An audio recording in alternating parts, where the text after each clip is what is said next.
देखिए हमारे जो हम लोगों ने लास्ट ईयर से करीब 85 पॉइंट्स थे हमारे, जहाँ जल भराव के जो कॉमन पॉइंट्स थे उस पर सब पे काम किया था लास्ट टाइम।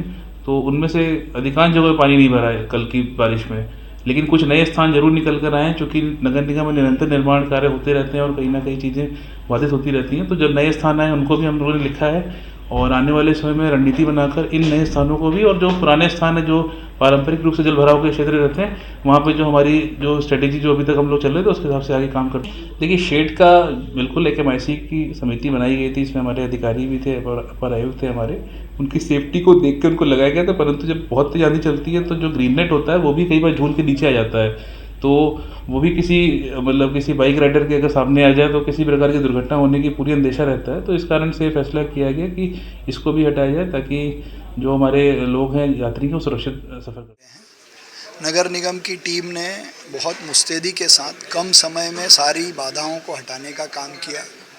जहाँ जहाँ पानी भराने से रुकावट थी उस पानी को भी कम समय में निकालने का काम किया है।